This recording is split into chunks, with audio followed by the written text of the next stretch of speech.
Je pense que les périls nouveaux qui commençaient déjà à pointer dès le XXe siècle se sont déployés.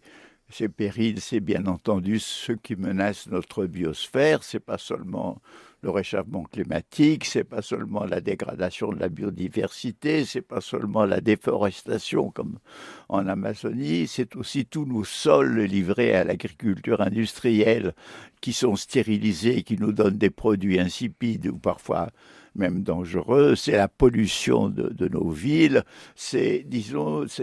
et en plus, vous avez un monde livré à une économie déréglée dont on ne sait pas si elle ne va pas rentrer à nouveau en crise.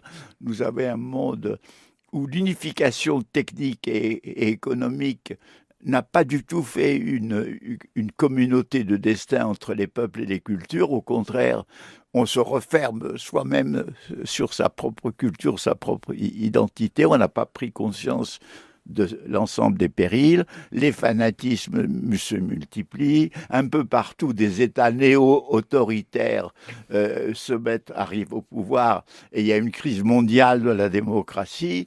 Bref, si vous voulez, c'est un siècle qui présente un certain nombre de dangers, pas du tout du même type qu'au XXe siècle, mais peut-être parfois plus immenses puisqu'ils vont couvrir l'ensemble de la planète Terre. Vous savez, on est dans une civilisation qui s'est fondée sur la séparation entre ce qui est humain et ce qui est naturel.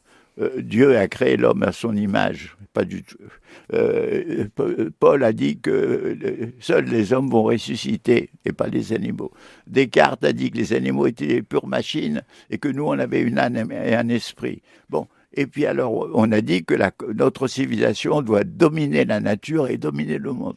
Toutes ces idées sont fausses. Aujourd'hui, on se rend compte qu'à vouloir de dominer la nature, on est en train de se suicider nous-mêmes.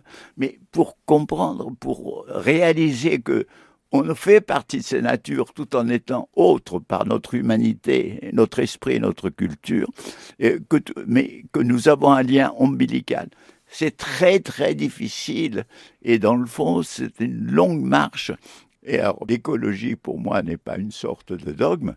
Pour moi, l'écologie doit être intégrée à une grande pensée politique sur l'humanité, parce que aujourd'hui, le problème n'est pas seulement de sauvegarder la nature extérieure, c'est de voir que nous sommes menacés de l'intérieur par notre mode de vie, notre mode de consommation, notre mode de circulation, notre façon d'être soumis à la dictature du profit et qui est contraire, disons, à la possibilité de régénérer la planète. Et la question, c'est de savoir si la prise de conscience viendra au bord de l'abîme ou si elle risque de venir trop tard.